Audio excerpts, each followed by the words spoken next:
కనుక్కోనండి, కుదరదు. ఓకే, ఇక్కడ 100 ప్లస్లో మీరు 300 తీసుకున్నారనుకో, అప్పుడు 78 వచ్చింది అనుకో, 78 300% కనుక్కోవాలా వద్దా? అది అంతేలాగా జ్ఞాని సార్ చివరికి ఎంత వస్తే 100% అన్నారని మీరు అలా వేయకూడదు. అది 100 కాబట్టి 78 100 మీద కనుక్కుంటే అదే పర్సెంటేజ్ వచ్చింది. 100 కాకుండా వేరే వాల్యూ ఉన్నప్పుడు పర్సెంటేజ్ కనుక్కోండి.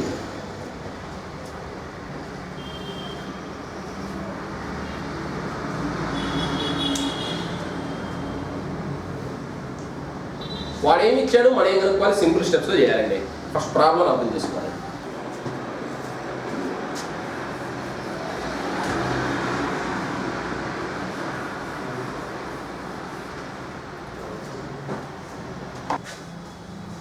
నెక్స్ట్ అమ్మ నోటేసుకున్నారా?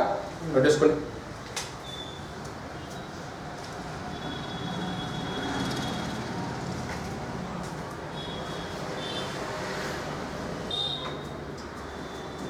Next come to the 43.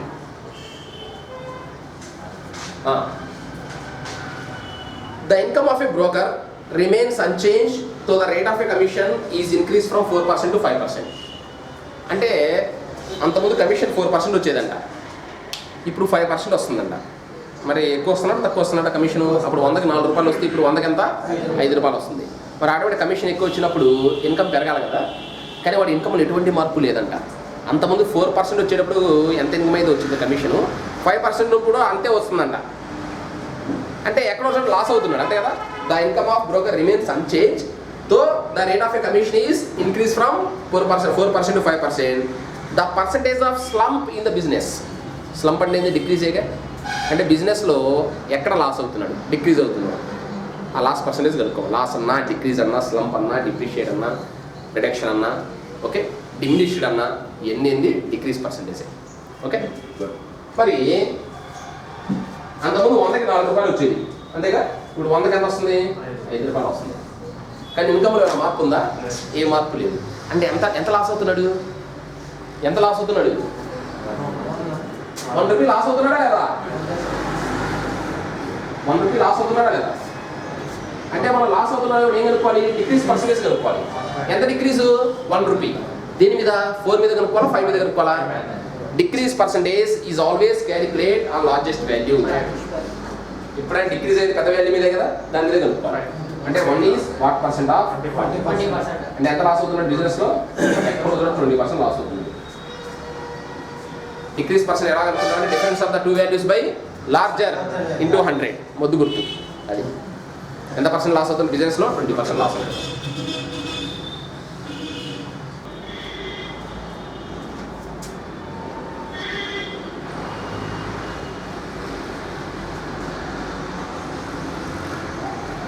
Next come to the 44 problem.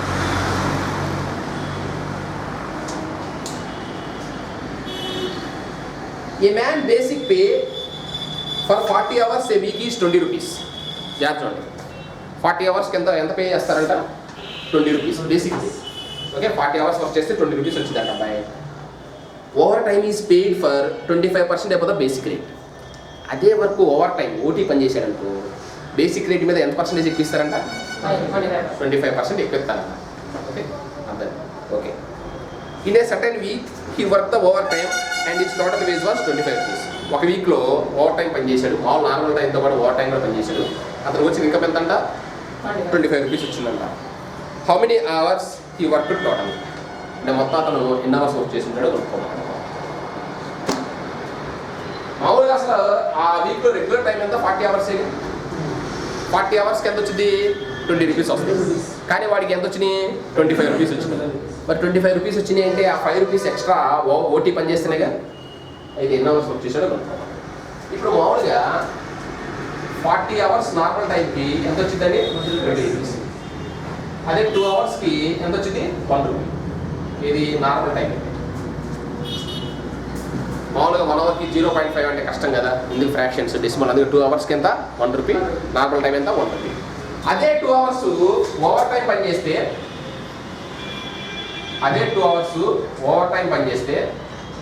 1 rupee వచ్చిద్దా? 1 rupee కన్నా ఎక్కువ వచ్చిద్దా? ఎంత పర్సెంటేజ్ ఎక్కువ వచ్చింది? 25% మోర్. 25% మోర్ అంటే 1 rupee మీద 25% మోర్ అంటే ఎంత?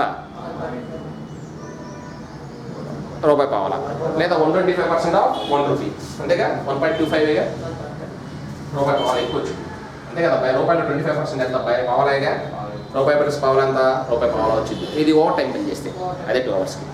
ఇప్పుడు ఆ వీక్లో వాడికి ఎంత వచ్చింది, 25 రూపీస్ వచ్చింది. 20 రూపీస్ ఏమో నార్మల్ టైం 40 అవర్స్ పనిచేసినది.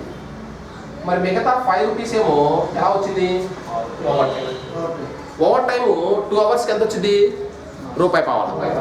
మరి 5 రూపాయల్లో ఎన్ని రూపాయి పావలాలు ఉన్నాయి, ఎన్ని రూపాయి పావలాలు 5 రూపాయలు వస్తాయి, ఆలోచిస్తారు ఎంత అబ్బాయి. 4 రూపాయి పావలాలు 5 రూపాయలేగా, 4 రూపాయలు 4 పావలాలు రూపాయి, అంతే కదా. మరి 2 అవర్స్కి రూపాయి పావాలంటే 4 రూపాయి పావాలంటే 4 × 2 ఎంత, 8 అవర్స్ పనిచేయాలి, అంతేగా. మరి normal time 40 hours, over time 8 hours, మొత్తం ఎన్ని అవర్స్ వచ్చేసినట్టు 48 అవర్స్ వచ్చేసినట్టు, అంతేగా. 8 అవర్స్ ఎలా వచ్చిందంటే 2 అవర్స్కి రూపాయి పావాలా, 4 రూపాయి పావాలు కాబట్టి 4 × 2 అవర్స్ అనమాట. అది అర్థమైందా.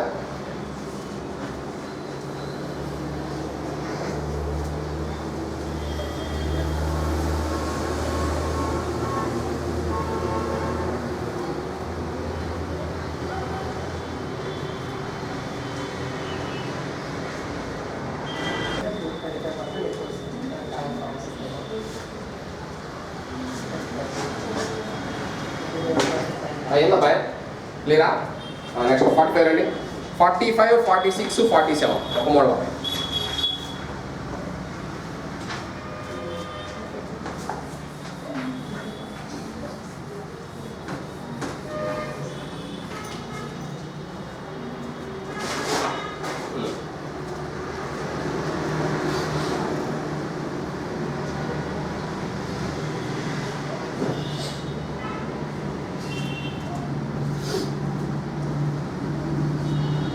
That's all it.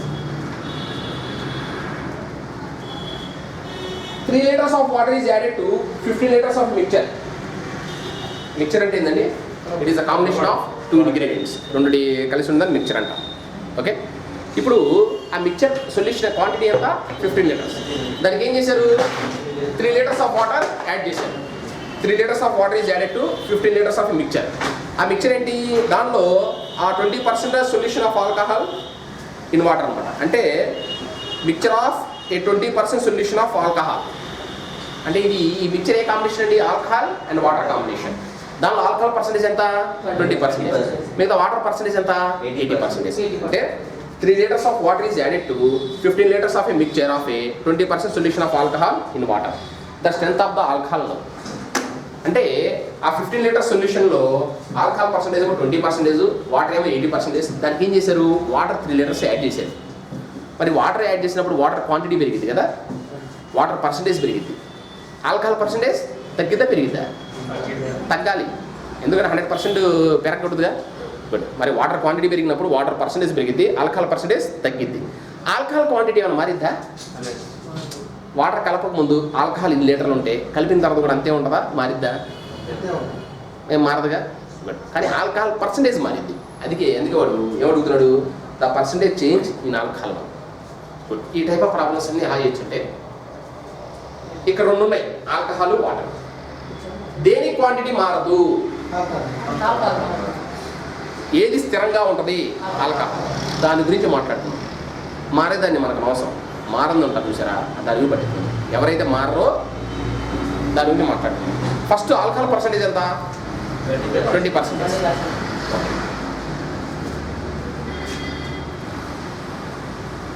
20% of solution quantity ఎంత, 50.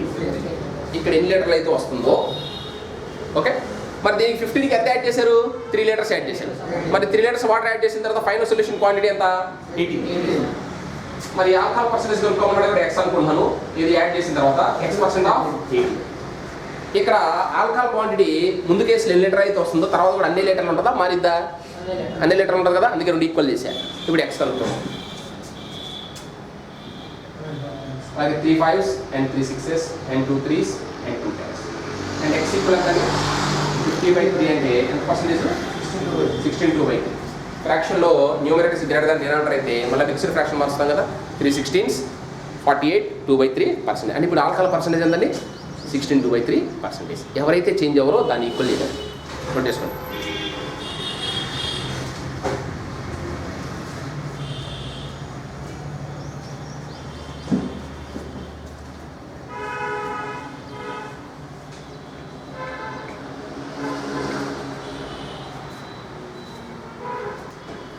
నెక్స్ట్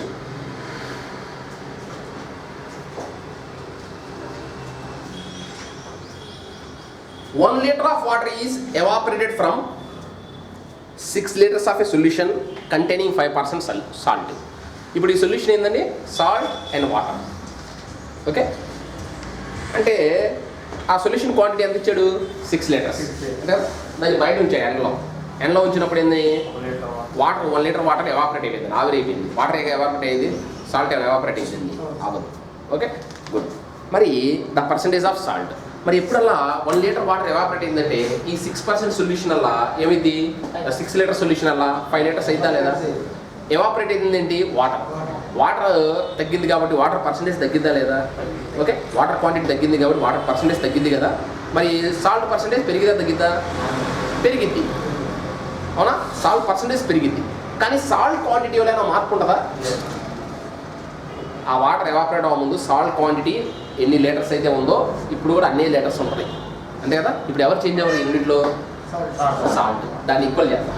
ఓకే, ఫస్ట్ దాంట్లో సాల్ట్ పర్సంటేజ్ ఎంతండి? 5%. ఇనిషియల్ క్వాంటిటీ ఎంత? ఇనిషియల్ సొల్యూషన్ క్వాంటిటీ ఎంత? 6 liters.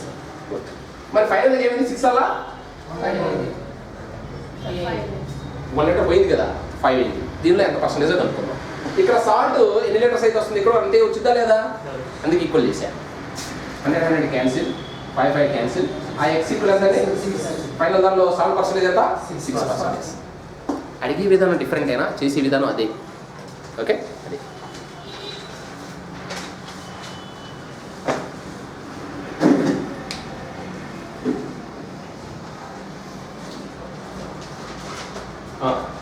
ఫార్టీ 47 ఈ రెండు కొంచెం అడ్వాన్స్ అని చేసే విధానం మాత్రం అదే. అదే మరి అడిగే విధానం డిఫరెంట్, ఏం లేదు అక్కడ.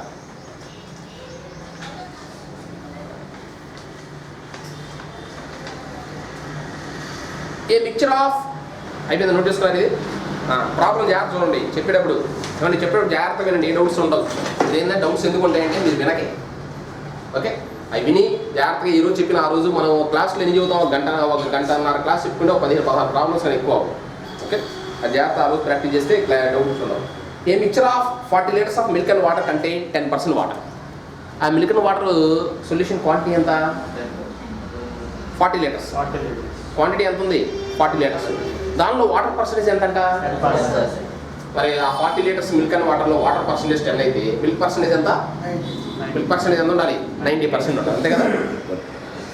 How much water should be added to this? ఇందా రెండింటికి రివర్స్ ఇది. How much water should be added to this so that the water may be 20% in the new mixture. బాబు ఉన్న సొల్యూషన్కి ఎంత క్వాంటిటీ ఆఫ్ ఎన్ని లీటర్స్ వాటర్ యాడ్ చేస్తే ఆ వాటర్ పర్సంటేజ్ 10% అలా 20% అయింది అంటాడు, అవునా? ఇప్పుడు వాటర్ పర్సంటేజ్ పెంచాలంటే వాటర్ క్వాంటిటీ పెంచాల్సిందేగా. అదే ఎన్ని లీటర్స్ కలిపాడు అడుగుతున్నాడు. ఓకే, ఏమంటే వాడు కలిపిందేంటి? వాటర్ కలపడం వల్ల వాటర్ పర్సంటేజ్ పెరిగిద్ది, అందుకే 10 అలా ఏమైంది? 20 అయింది. Milk percentage తగ్గిద్ది. 10 ఉన్నప్పుడు 90% ఉంటే 20 ఉండేటప్పుడు 80% ఉంటుంది, అవునా? మిల్క్ క్వాంటిటీ ఏమైనా మారిద్దా? వాటర్ కలపకముందు మిల్క్ క్వాంటిటీ ఎన్ని లీటర్స్ అయితే ఉందో వాటర్ కలిపిన తర్వాత కూడా అన్నీ ఉంటుందా లేదా? ఎవరు మారరు? దాన్ని ఈక్వల్ చేద్దాం. ఇప్పుడు ఫస్ట్ కేసులో మిల్క్ క్వాంటిటీ మిల్క్ పర్సెంటేజ్ ఎంత? 90% కదా. మిల్క్ క్వాంటిటీ కనుక్కోవాలి. 90% ఆఫ్ సొల్యూషన్ క్వాంటిటీ ఎంత? 40 liters. ఓకే, ఫైనల్గా వాటర్ 20% ఉండాలన్నాడు. వాటర్ 20% ఉండాలంటే మిల్క్ ఎంత పర్సెంటేజ్ ఉండాలి? 80%. మరి మీకు ఫైనల్ సొల్యూషన్ క్వాంటిటీ తెలుసా? అసలు ఎన్ని లీటర్స్ వాటర్ యాడ్ చేస్తే తెలిస్తే ఫైనల్ సొల్యూషన్ క్వాంటిటీ తెలిసింది. అది తెలియదుగా. ఎన్ని లీటర్స్ కలిపాడో అదే అడుగుతున్నాడు. అది తెలియని ముందు మనకు ద ఫైనల్ సొల్యూషన్ క్వాంటిటీ మనకు తెలిసిద్దా? తెలియదు. తెలియనప్పుడు ఏమనుకుంటాం? ఎక్స్ అనుకుంటాం. ఓకే, ఈ 90% ఆఫ్ 40లో మిల్క్ క్వాంటిటీ ఎన్ని లీటర్స్ అయితే వస్తుందో 80% ఆఫ్ ఎక్స్లో కూడా మిల్క్ క్వాంటిటీ అదే వచ్చిందా మారిందా? అదే వచ్చింది. అందుకే రెండు ఈక్వల్ చేసాం. 100 42 and 245. అంటే ఆ ఎక్స్ ఏమొచ్చిందమ్మా 45 అంతేనా? అంటే ఫైనల్ సొల్యూషన్ క్వాంటిటీ ఎంత 45, ఇనిషియల్ ఎంత 40, డిఫరెన్స్ ఏంటి 5 లీటర్స్. అంటే వాడు ఎన్ని లీటర్స్ ఆఫ్ వాటర్ యాడ్ చేసాడు? 5 లీటర్స్ ఆఫ్ వాటర్ యాడ్ చేసాడు. మూడు ఒకటే, వాడు ప్రాబ్లం అడిగే విధానం డిఫరెంట్. ఓకే, అంటే ఎవరైతే చేంజ్ అవ్వరో దాన్ని ఈక్వల్ చేస్తే ప్రాబ్లం వచ్చింది మనకి. నెక్స్ట్ 48 చూడడం. 40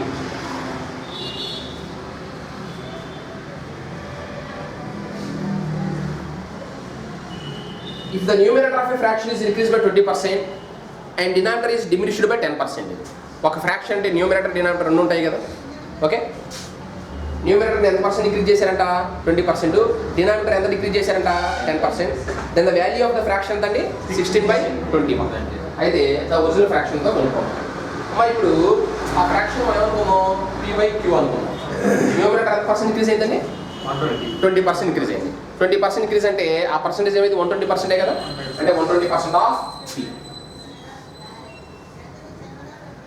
డినామినేటర్ ఎంత పర్సెంట్ ఇంక్రీజ్ అయింది 10%. 10% ఇంక్రీజ్ అంటే ఎంత 90% ఆఫ్ q. ఇలా చేసిన తర్వాత ఫ్రాక్షన్ ఏమైంది మీకు 16/20. Percent cancel 34s and 33s, 4 4s and 3 7s. ఆ ఒరిజినల్ ఫ్రాక్షన్ p/q ఏంటండి 4/7. అదేగా ఒరిజినల్ ఫ్రాక్షన్ ఏదనుకో, ఒరిజినల్ ఫ్రాక్షన్ ఏమనుకున్నాం p/q అనుకున్నాం. ఏమొచ్చింది మనకి 4/7 వచ్చిందా లేదా?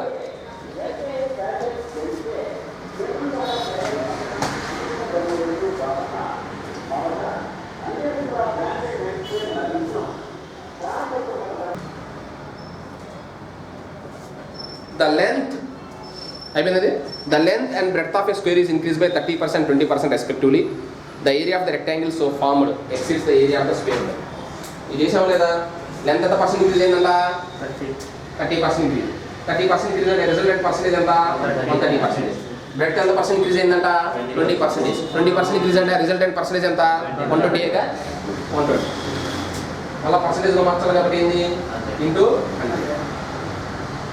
సో 13 12 13s ఎంత అండి 13 12 13 10s 130, 13 2s 26, 130 plus 26 156%. ఆ రిజల్టెంట్ ఏమొచ్చింది మీకు 156% వచ్చింది. ఆ వచ్చిన పర్సెంటేజ్ 100 కంటే ఎక్కువ ఉందా తక్కువ ఉందా? ఎక్కువ ఉంది. ఎంతైతే ఎక్కువ అంత పర్సెంటేజ్ ఇంక్రీజ్ అంటాం, తగ్గితే అంత పర్సెంట్ ఇంక్రీజ్ అంటాం. అంటే ఏంటంటే 56% ఇంక్రీజ్ అంటాం.